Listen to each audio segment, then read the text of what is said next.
mind, you buy the company, you walk in, everybody then does your bidding, and if not, you fire them. Never, ever, ever in my life have I seen any transaction so incompetently negotiated as our deal with Iran. Il avait trouvé cet accord stupide. L'accord sur l'Iran était un accord conclu par des stupides.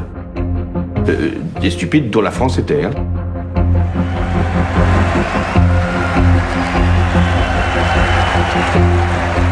One of the most divisive presidents in history, riding roughshod over conventions at home and abroad.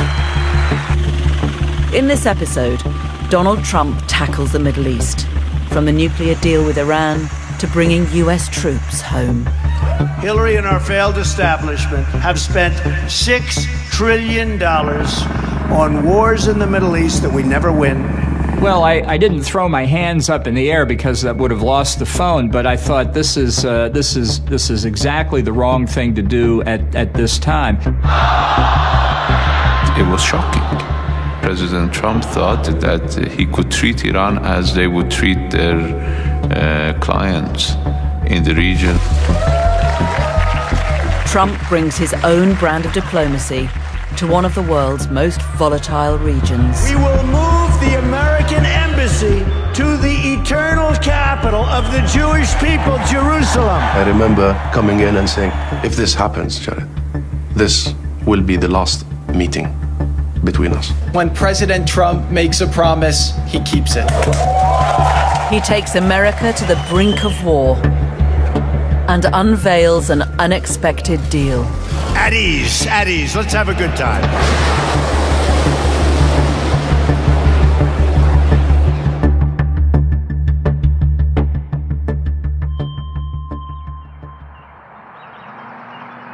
We have breaking news out of Syria this morning. There's new video showing several people were attacked with a suspected chemical agent. Donald Trump was just getting his feet under the Oval Office desk when a major crisis exploded onto his agenda.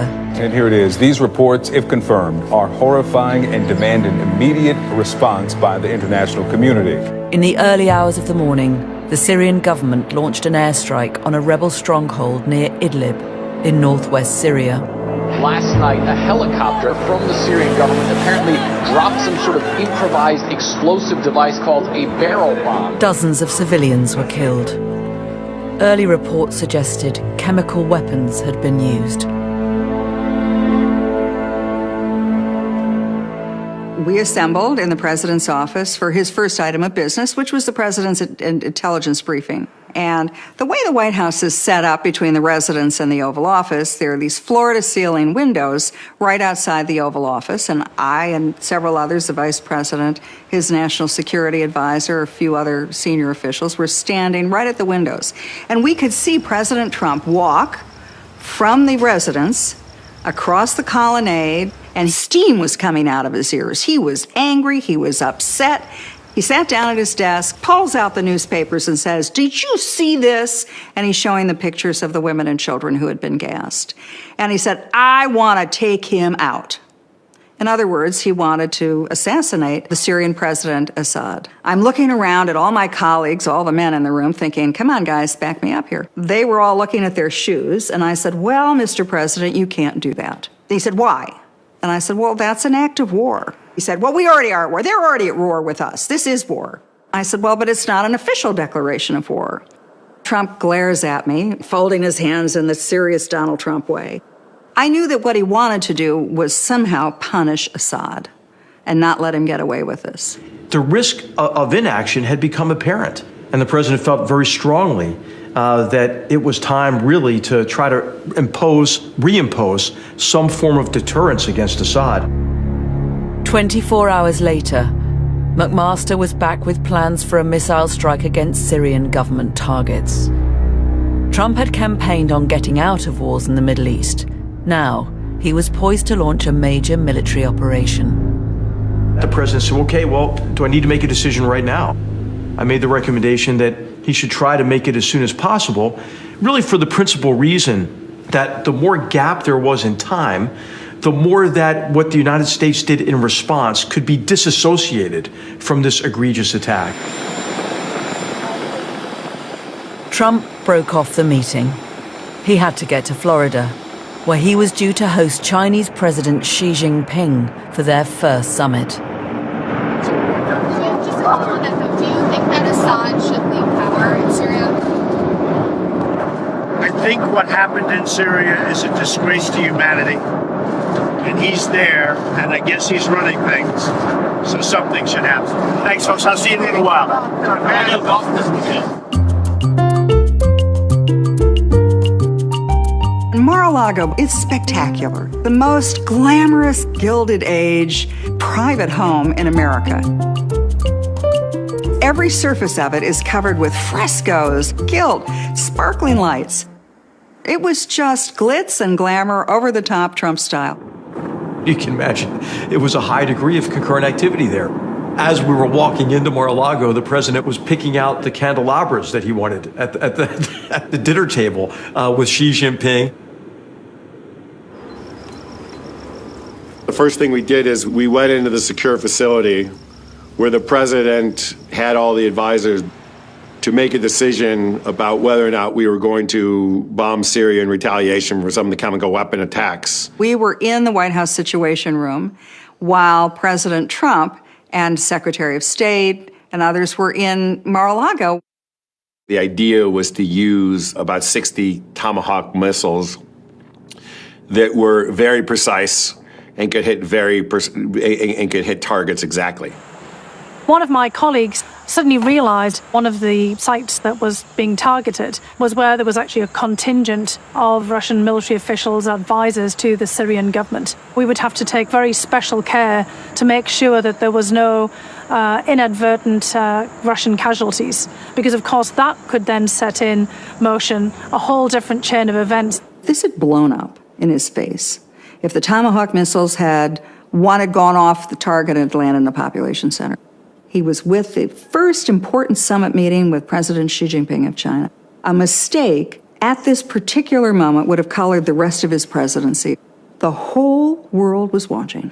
He had a couple of minutes of contemplation, then he delivered to Secretary Mattis his final decision. I just want to say it's a great honor to have the President of China in the United States.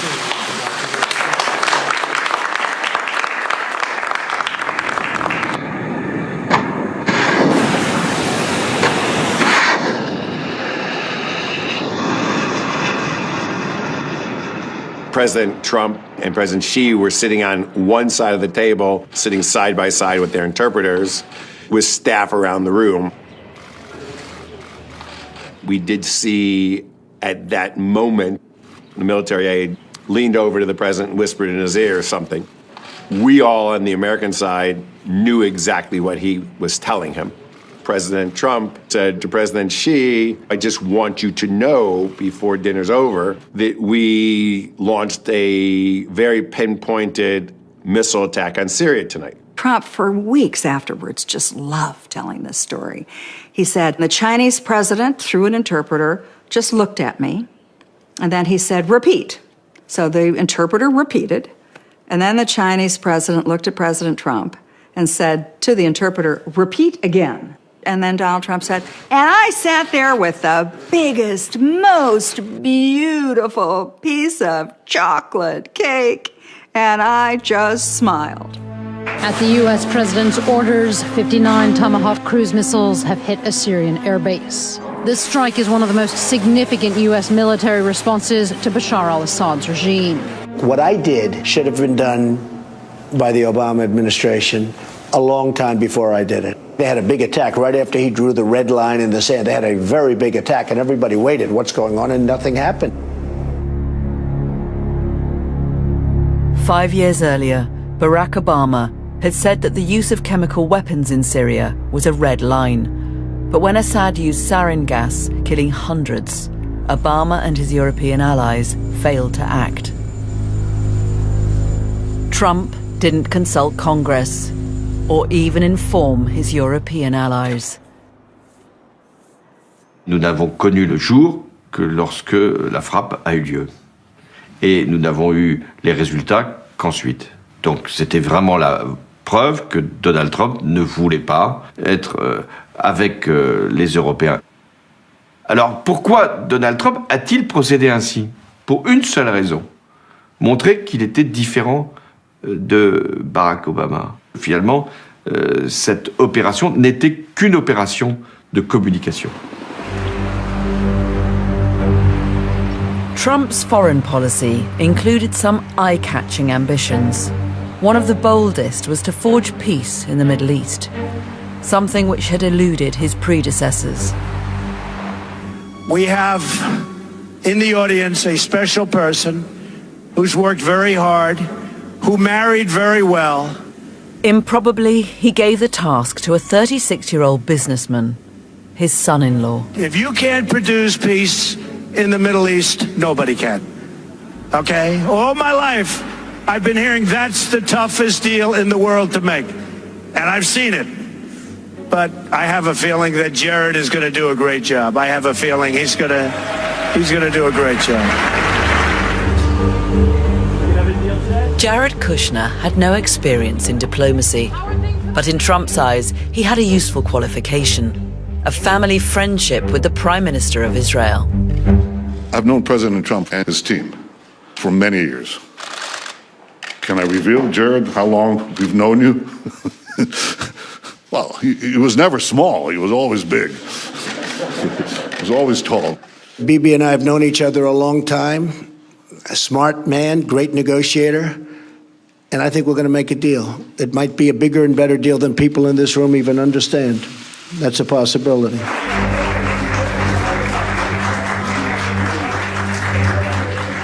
At their first summit, Netanyahu made a radical proposal. For decades, US presidents had seen an agreement between the Israelis and the Palestinians as the cornerstone of Middle East peace. He wanted to bypass the Palestinians completely. Prime Minister Netanyahu, he said, let's start with the moderate Sunni countries in the Gulf, with Saudi, Kuwait, Bahrain, Oman, Sudan, Emirates, others, and then we will proceed to the Palestinians. The Prime Minister did his best to convince President Trump that there was a real possibility of a strategic breakthrough with the Arab states. So that was a main focus of the conversations with President Trump in that first meeting. It was so confidential that it was one of the few meetings that I even didn't write my notes to the computer. Netanyahu told Trump that to unite Israel and the Gulf states, they should focus on a common enemy. Every terror activity that is in the world today is backed by Iran. Supporting terror organizations, Hezbollah, Hamas, Lebanon, Syria, Gaza, everything is backed by Iran. Prime Minister Netanyahu laid his cards on the table with what he saw as the Iran threat. He made it very clear that the Iran threat is the single most threat to the region. When Israelis and Arabs are Arab leaders are on the same page when it comes to Iran, people should pay attention. And President Trump told him, you know, what you are saying makes sense. Maybe I have to build my plan based on these ideas. And he is a businessman. We want to act, to have the business done. Trump charged Kushner with starting talks with Gulf leaders. He just listened. So many of our experts come to the region and they've already worked out in their head how the Middle East is going to organize itself because they've written 5 books on how the Middle East should organize itself. And Jared comes in and he's like, so what's on your mind? And they say, well, Iran, jobs, extremism, radicalization. Still listening for the Palestinians. I still don't hear it. People realize that the real threat to that region is Iran and their aggression, and Israel and a lot of the other Arab states have a lot more in common today than they did before. Kushner suggested an audacious move. The president could use his first overseas trip to start building a coalition for his peace plan. Trump seized on an invitation from Saudi Arabia. Il aurait pu aller à Berlin.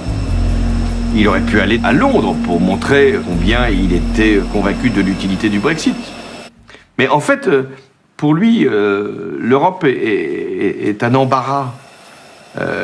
C'est une concurrence commerciale. Ce sont des pays qui défendent des valeurs, des principes. Donc il a voulu montrer que les temps avaient changé et qu'il allait faire de la diplomatie américaine, non pas une diplomatie de sécurité, mais une diplomatie d'affaires. By the time Trump touched down, Kushner had personally negotiated over $100 billion worth of arms deals with the Saudis. Even the ailing King Salman bin Saud came to the airport to greet his guests.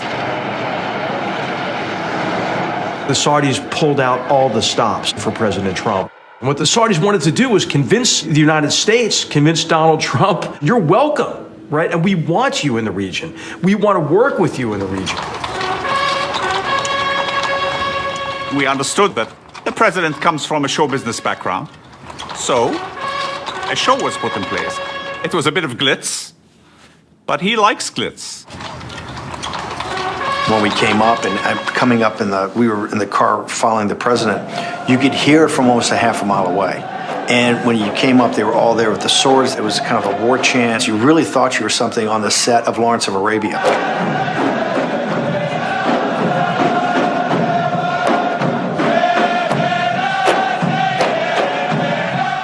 The show included, of course, the dance of the swords.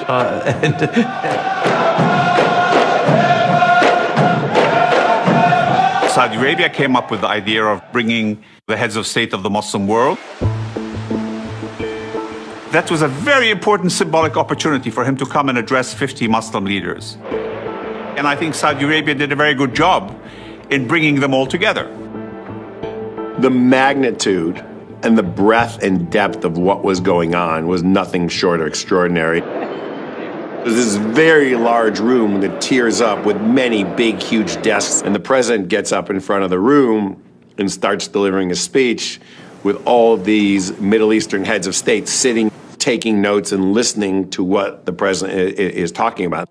We must be united in pursuing the one goal that transcends every other consideration. I am speaking, of course, of Iran. We knew that there was a big opportunity to organize a lot of Arab nations against the common threat of Iran. It is a government that speaks openly of mass murder, vowing the destruction of Israel, death to America, and ruin for many leaders and nations in this very room. After the president's speech, I was meeting with a number of Arab foreign ministers, and they said, finally somebody who understands the Middle East. After the summit, Trump and his team made another unprecedented move, a direct flight from Saudi Arabia to Israel.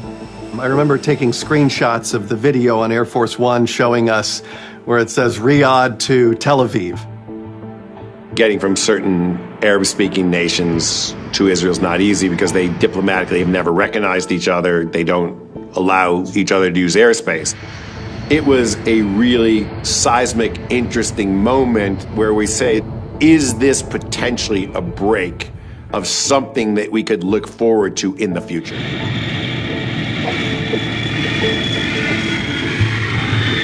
Trump headed straight to Jerusalem. We had very much wanted President Trump to visit the Western Wall, also unprecedented for a president. It was just amazing to see him walk up to the wall and say a prayer. It was a very touching moment and action for the citizens of Israel to see President Trump putting the kippah on his head, going to the most holy place for the Jewish people. So it was a real message. It is meaning the moving of the embassy to Jerusalem, it's something that is going to happen. The US Embassy had always been in Tel Aviv. Trump had pledged to move it to the contested city of Jerusalem, an act bound to provoke the Palestinians. But they thought he'd made them a different promise at their first meeting 3 weeks earlier. I remember very well President Trump saying, I know that Netanyahu would want to pocket Jerusalem. I will not do that. I will not do that, he said, and I promise this issue and all other issues will stay, and it will be a matter for both of you to decide on. President Trump said, I will not do that. I will not do that. He repeated it 3 times.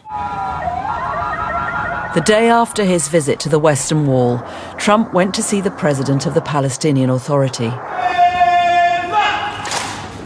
The most important part of the Trump visit to Bethlehem was the discussion on the political process. He said, you know what, let's start immediately. And then he said, you know what, let's do it Monday, next Monday. Send your negotiators. President Trump was once again a motivator, trying to get them in a room together with the Israelis and let's really talk and figure out, can this conflict be resolved in a way that both sides can accept? I went immediately to prepare for my negotiators, my leadership, my team to arrive to Washington. At the end of his first trip to the Middle East, Trump announced he was on the verge of cracking a deal. I had a meeting this morning with President Abbas and can tell you that the Palestinians are ready to reach for peace. I know you've heard it before. I am telling you, that's what I do. Others on his team were less optimistic. During their meeting, the Palestinians had repeated their long-standing red lines for a deal: Israeli withdrawal from the West Bank and recognizing East Jerusalem as their capital. It became clear that the Palestinians were not really interested in negotiations, but more interested in us demanding of Israel certain preconditions.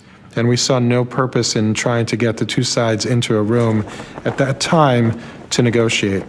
Many Mondays passed. The White House negotiations Trump promised never materialized. Every time I knocked the door, that door was closed. Okay, let's see later, we will discuss later. And it ended up, every time I would approach the White House, the Trump team, Jared Kushner and Jason Greenblatt, blocked that completely.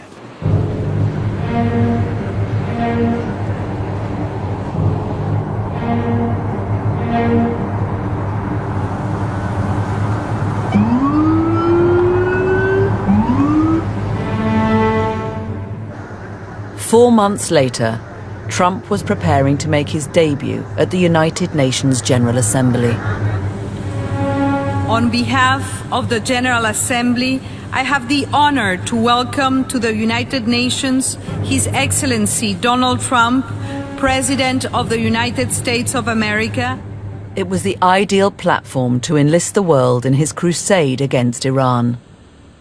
None of us went to the General Assembly to watch him, as we expected the statement to be negative. We watched it on television. It is far past time for the nations of the world to confront another reckless regime, one that speaks openly of mass murder, vowing death to America, destruction to Israel, and ruin for many leaders and nations in this room. The Iranian government masks a corrupt dictatorship behind the false guise of a democracy. His attacks on Iran were extremely harsh. The Iran deal was one of the worst and most one-sided transactions the United States has ever entered into. Frankly, that deal is an embarrassment to the United States, and I don't think you've heard the last of it, believe me. What was totally lost for President Trump was that this was not a bilateral agreement between Iran and the U.S. It was an international obligation of the United States endorsed by a Security Council resolution, which the United States itself sponsored. The deal to stop Iran developing nuclear weapons was the result of a decade of painstaking negotiations by the US, Russia, China, and Europe. Don't imagine that one country does or dismantles the agreement. This is a UN Security Council resolution. But for Trump, New York tough talk was just an opening gambit. After the speech, I had a busy schedule that took me around town, but I received a call from Secretary Tillerson's Chief of Staff asking me to return to the U.S. delegation headquarters at the Lotte Palace Hotel. Thomas Shannon worked on the Iran deal during the Obama administration and had stayed on to ease the transition. He was told that Trump wanted to meet the president of Iran. I remember looking at the chief of staff with a certain amazement, thinking to myself, my God, the president has just slammed the Iranians in a speech. Knowing the Iranians, this was not going to be an easy ask. I called my counterpart, Abbas Araghchi. آقای شانن گفت که رئیس ما میخواد با رئیس شما صحبت کنه. امشب هتل پالاس ساعت 7. من واقعا چند لحظه اصلا موندم که چی باید جواب بدم. There was a marked silence on the other end of the phone, and then a short laugh. هم خندم گرفته بود، هم تعجب کرده بودم، هم فکر میکردم که اینا فکر میکنن با کی طرفن. من گفتم که من خب این پیام رو منتقل میکنم ولی امیدی نداشته باش. It was obvious that we would not be responding positively, not just because of the statement, but because of the manner in which the request had been made. A diplomatic request is different from a boss calling his employees and saying that I want to see you at this time, at this place. Trump wasn't giving up. He tried another intermediary, the new French president. Je suis avec le président de la République qui va rencontrer la communauté française de New York. Donc nous sommes juste sur le point d'y aller. Coup de téléphone de Tillerson et qui dit à Emmanuel Macron, le président Trump veut rencontrer le président Rouhani, le président iranien. Pouvez-vous arranger cette affaire? Le président dit oui, j'essaye. Du coup, il appelle immédiatement Rouhani et ce qui n'est pas surprenant. Rouhani répond Trump vient d'insulter mon pays à la tribune. Politiquement, je ne peux pas le rencontrer dans ces circonstances. When Macron involved himself, they became deeply concerned because they thought to themselves, my God, what's going to happen if Macron shows up at our hotel with President Trump and knocks on our door? What are we going to do? And I was told at the time that the decision was made that if Macron knocks on the door, we're going to have to open the door. So actually, a meeting could have happened. Back in Washington, Trump's threat of immediate withdrawal from the Iran deal was worrying his national security team. Secretary of Defense James Mattis was summoned to testify before Congress. Mattis has grown incredibly concerned that America seems to be abandoning our long-standing alliances and our allies. We're stepping away from a lot of international agreements. And now as we're sitting in his office and we're discussing his testimony preparations, Mattis looks across the table at me and says, it's incredibly important that as we write my testimony, you make it clear that when America gives her word, she should keep it. We should not be withdrawing from the Iranian nuclear agreement. If we can confirm that Iran is living by the agreement, I believe at this point in time, absent indications to the contrary, it is something the president should consider staying with. Secretary Mattis, do you believe it's in our national security interest at the present time to remain in the JCPOA? That's a yes or no question.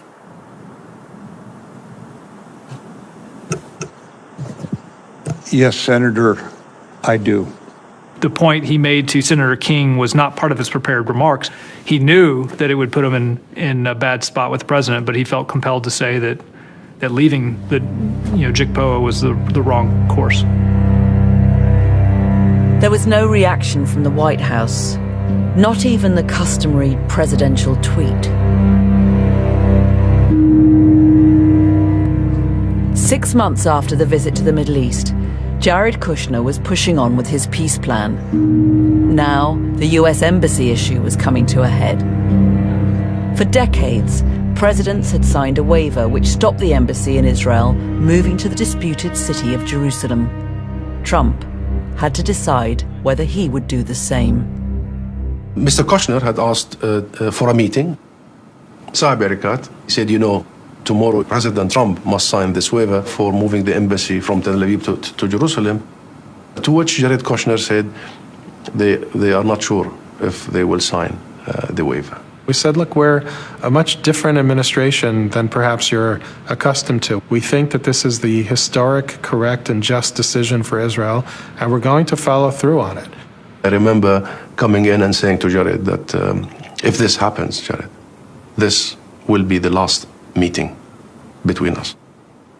You could see in his face, in his body language, when he hears something that he doesn't like, he switches off. And his face becomes red. He's not there for a conversation. He's not there for a discussion. He's there to deliver.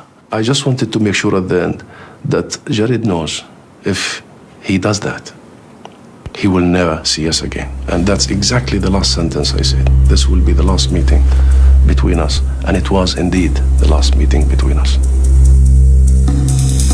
Trump decided to go ahead with the embassy move. The Palestinian Authority severed all communication with his administration. وإذا كان البيت الأبيض سيكون بيت المسؤولية الدولية فيجب أن يديره رجال دولة عظام وليس رجال عقارات. هذه الحقيقة. فلسطين لن تحل بأساليب رجال العقارات.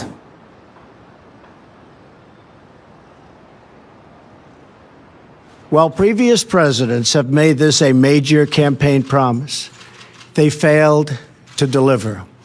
Today, I am delivering. You may recall that this was another one of the president's campaign promises. President Trump, when he was candidate, Trump promised to move the embassy from Tel Aviv to Jerusalem. We thank you, O Lord, for President Donald Trump's courage in acknowledging to the world a truth established 3,000 years ago, that Jerusalem is and always shall be the eternal capital of the Jewish people. We want America to be great again. Tens of millions of evangelicals who had helped Trump get elected were ecstatic. And we know we have a president who wants to make America good. Less than a year into office, their president had delivered. Having satisfied his friends, Trump now turned his attention to his number one enemy. He claimed that the Iran nuclear deal gave the regime billions of dollars to finance terrorism. The Europeans were told they had 4 months to fix it, or the US was out. They started frantic negotiations with the State Department. Thousands of hours had gone into this, and to unravel this seemed to those people who had sat at the negotiating table almost impossible. After weeks of negotiations, they thought they'd nearly cracked it. We got to, I think, in the negotiations, it felt like within about 2 or 3 sentences of a text we could all agree. What we never knew was what the White House really thought about the process. That was the trouble. A month before the deadline, Trump sent a clear signal when he appointed a new hardliner. And my feeling was, when I arrived in April of 2018, that it was long overdue to withdraw. I told my own staff at the NSC in our first discussions that all of the talk about fixing the 2015 deal was off and that we were going to withdraw, because I thought that's what Trump had said he wanted to do in 2016 and what I still thought he wanted to do.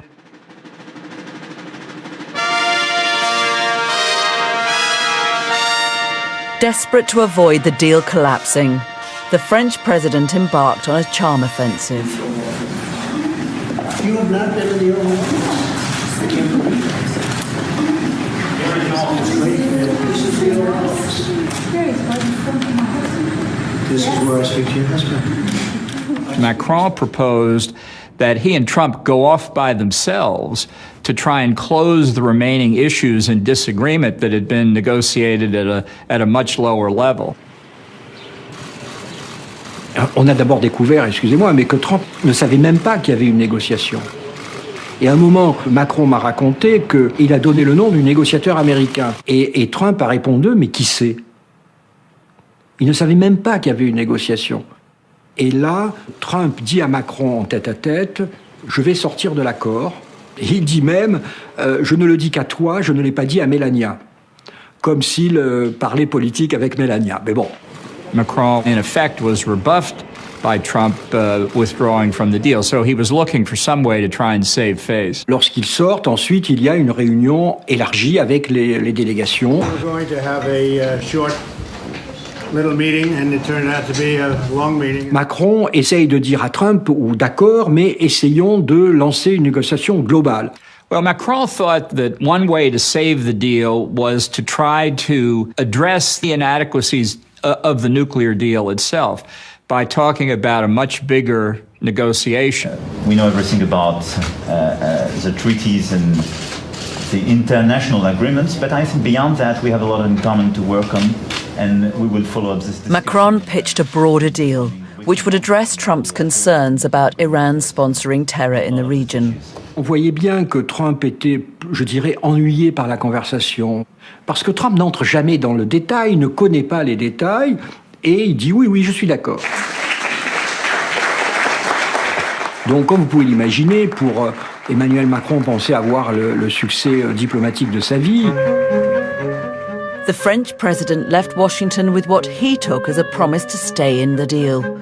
But Trump wouldn't confirm it in public. 2 days later, it was Angela Merkel's turn. Chancellor, I want to congratulate you once again on your election victory, 4th term in office. It's really something. Congratulations. Europe's most experienced negotiator wanted Trump to confirm that the US would stay in the deal. Merkel, also in a mission to try and save the deal, tried to make many of the same points that Macron had made, but we really didn't end up talking about Iran that much. Trump still wouldn't be drawn. 5 days before the deadline, he tweeted,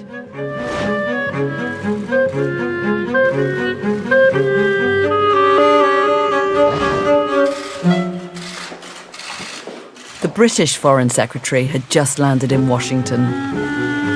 Boris was on a last-ditch mission to see if we could find some fixes for these remaining problems. And I think he had some possible language for these still outstanding sentences. We go in for a meeting with the Secretary of State, with Mike Pompeo. It's great. These are important times. So thank you very much for being here. Of course, he tries to say, well, I'm sure we could have found a way through on this to see if it was still possible to work up a final text and sell it to the White House. And the Secretary of State basically said, no, it's all over. The President decided it's done.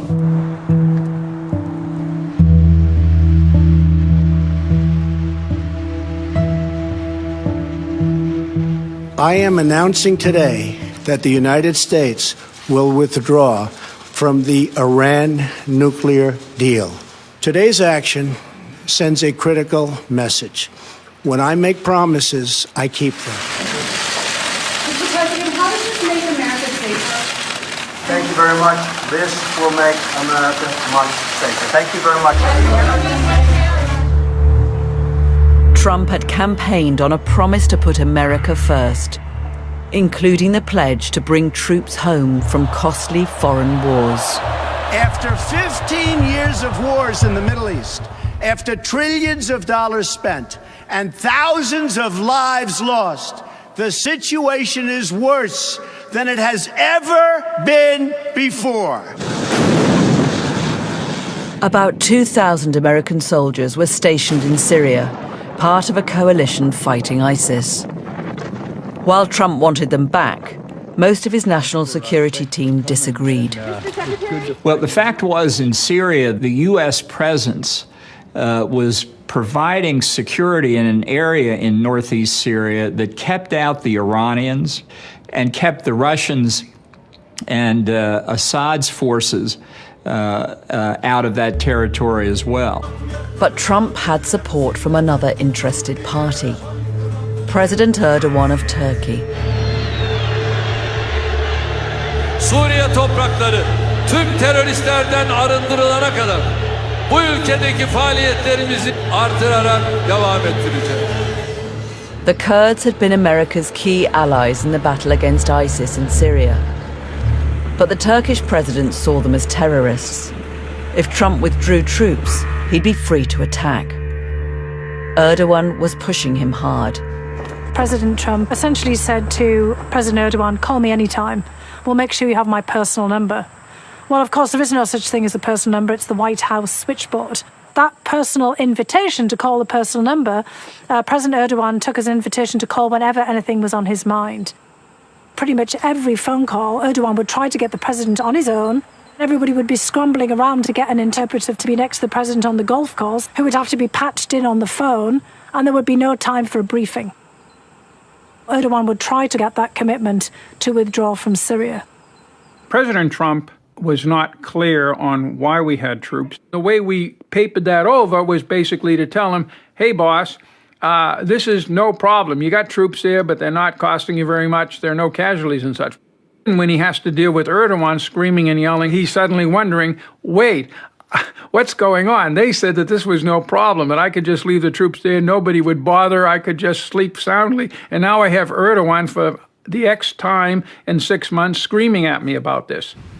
10 days before Christmas, the president took yet another call from Erdogan. This one turned out to be pivotal. Clearly, Erdogan was very frustrated. And the president himself was getting frustrated by Erdogan getting frustrated. Erdogan said, you're not in control of all of your various generals, national security staff, the State Department. President Trump, he said, yes, absolutely, you're right, we're out. Ambassador Bolton immediately leapt up out of his seat. Well, I didn't throw my hands up in the air because that would have lost the phone, but I thought this is exactly the wrong thing to do at this time. We've been fighting for a long time in Syria. I've been president for almost 2 years, and we've really stepped it up. And we have won against ISIS. And now it's time for our troops to come back home. It was a hammer blow for the US military. To Secretary Mattis, he just expressed his frustration with the fact that we look poor to our allies and partners around the world because no one has any idea what America's going to do in the next moment. I happened to be waiting outside to come in to the Oval Office on something completely unrelated when Trump and Mattis came out, and it was clear to me intuitively that something big had just happened. Breaking news, Secretary of Defense James Mattis, the man President Trump once called one of his generals, is resigning. Well, I'll tell you what, this dropped like a bombshell here at the White House. Trump took me back into the Oval Office and proceeded, as he often did, to denigrate Mattis. So in a way, it was Trump, in his own mind, building the case for how he fired Mattis, which is what he liked to say. Nobody ever resigns on Trump, he fires them first.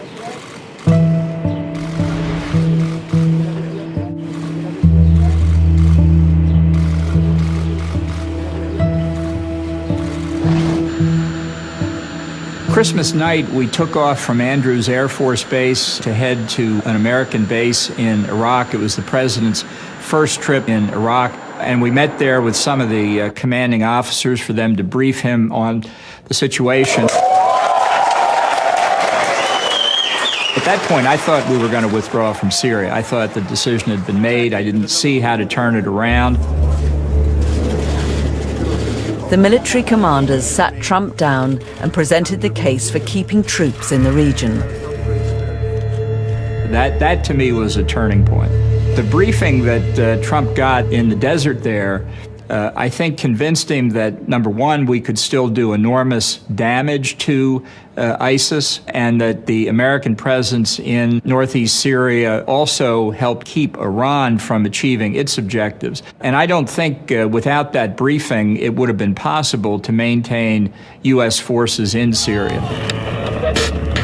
Trump agreed that US troops would remain. This time, there was no great announcement. But Erdogan wasn't giving up. 9 months later, he called Trump and told him he was sending troops into northeast Syria. As the Turkish army prepared to move in on the Kurds, Trump ordered the US military out.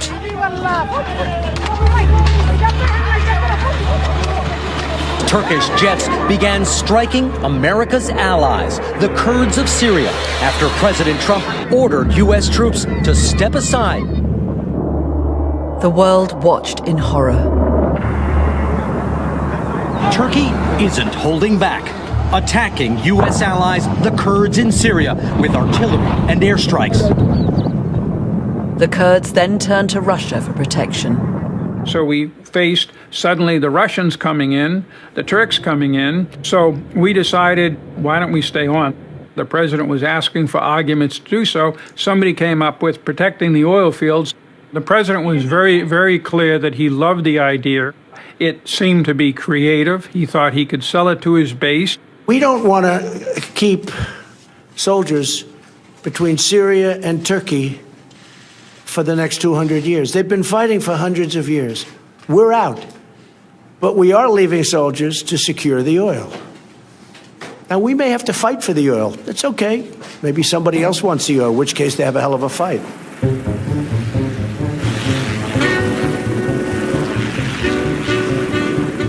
In the years since withdrawing from the nuclear deal, America had been piling pressure on Iran. Yeah, we're moving forward with additional sanctions on Iraq. Good question. As you know, we have about as strong a sanction grouping as you could possibly have on any country. The United States started a totally different and new approach to Iran.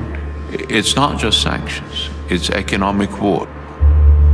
A comprehensive war which tries to wage a battle in every front, whether it's banking, food, medicine, oil, against Iran. The plan was to bring Iran's government to heel. Instead, Iranian aggression got worse. Breaking overnight, a U.S. drone shot out of the sky by Iran. Iran has shot down a U.S. drone in what the Pentagon is calling an unprovoked attack.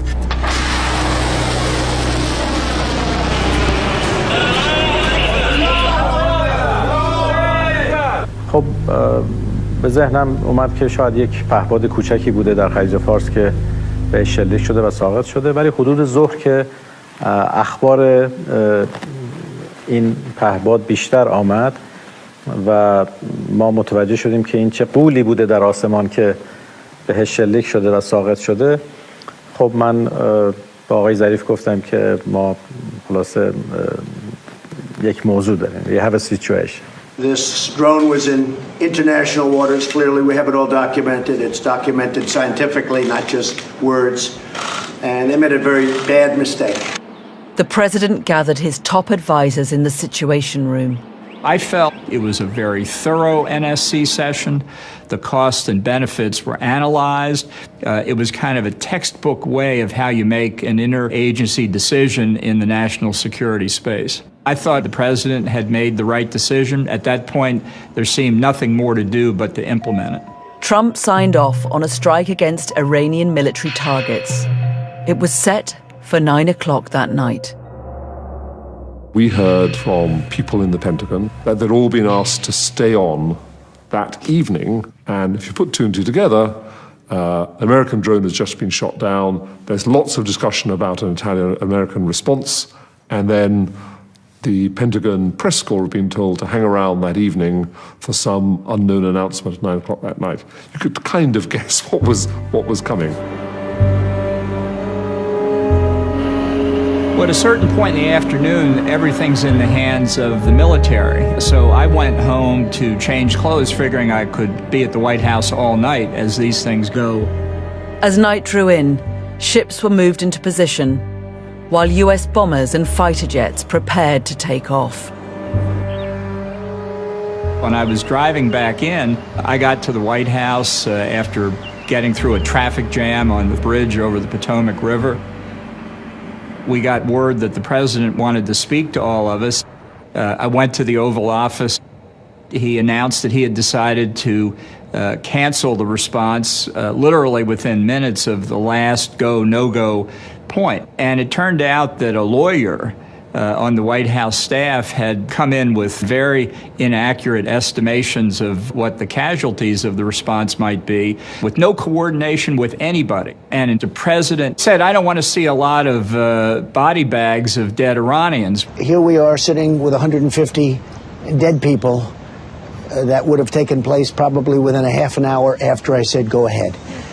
and I didn't like it. Here, we had done it absolutely by the book. By the book.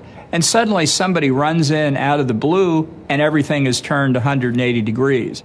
It's not a question whether he called it off or not. In a different scenario, this person could have run in and the decision could have been to reverse and attack.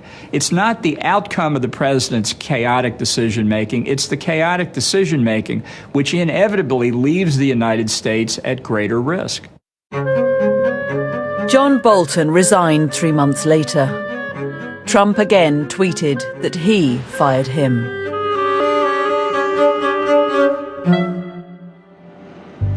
But Iran wasn't safe for long. At the end of December, an American contractor was killed in Iraq. The US blamed militia backed by Iran. Days later, Trump had his chance to strike back.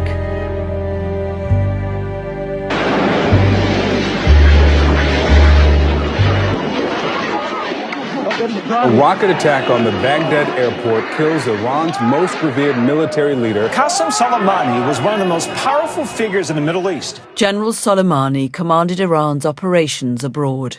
We knew his record of killing Americans very well. The president made the decision, in order to protect American lives, to take Qasem Soleimani off the battlefield. This was an act of blatant aggression and terrorism by the United States. Our first priority was to have a proper commemoration of our beloved general. Hundreds of thousands of Iranians took to the streets of Tehran to mourn. The top military advisor to Iran's supreme leader said that America has started a war and the U.S. should expect an appropriate military reaction. The world braced itself for war. It didn't come.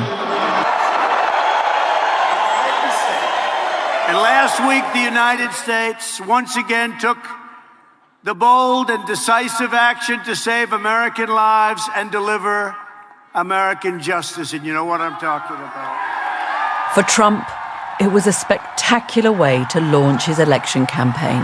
We need this next election so badly. The good news is it's much easier, because here I've done it all. I've achieved more than I promised. Having come to the brink of war with Iran, Trump was still pursuing peace in the Middle East. The Palestinians were out in the cold, but Kushner was approaching a breakthrough between Israel and some of the Gulf states. Over the course of many months, delegations met in Washington, in Israel, and UAE to deepen cooperation on diplomatic efforts, defense efforts, security efforts. And I remember at the end of our first meeting, the Israeli ambassador said to me, "This meeting really is the path to normalization." I said, if people knew the types of meetings that were happening underneath the surface, they would be shocked. And I saw this process of Israel and the Arab states. It was almost like an iceberg. We were sort of building everything underneath the surface so that ultimately it would penetrate. Just when an agreement was looking close, Netanyahu confirmed he was pushing ahead with controversial plans to annex Palestinian land in the West Bank. חבלי ארץ אלו הם מחוזות לידתה וצמיחתה של האומה היהודית.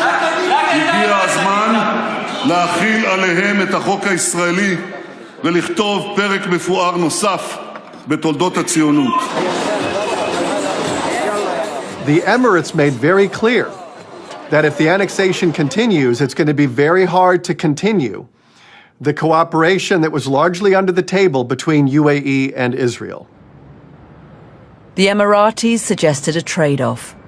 If Netanyahu put the annexations on hold, UAE was ready to sign a peace deal with Israel. And that ended up being the critical moment. We all took a step back and did everything we could to avoid a break between UAE and Israel, which had been very productive under the table. And then UAE was willing to come out in broad daylight and normalize with Israel if Israel was willing to suspend annexation. and everybody saw an opportunity for a win. The White House contacted me, and one of the things we had to do was use what Kissinger called constructive ambiguity in the language. They wanted what is often called annexation to be permanently taken off the table. We were not willing to do it, and we chose the word suspension. Suspension is a word which really leaves a big question mark over time. Israel's agreed to suspend the annexation, or to suspend applying Israeli law to those areas for the time being. But in the future, it's a discussion that I'm sure will be had. And that was the word that I think created, if you will, a suspension bridge for the Emiratis to move into a peace agreement with Israel. My biggest concern is we're making this look too easy. I mean, seriously. Just a few moments ago, I hosted a very special call with two friends, Prime Minister Benjamin Netanyahu of Israel and Crown Prince Mohammed bin Zayed of the United Arab Emirates, where they agreed to finalize a historical peace agreement.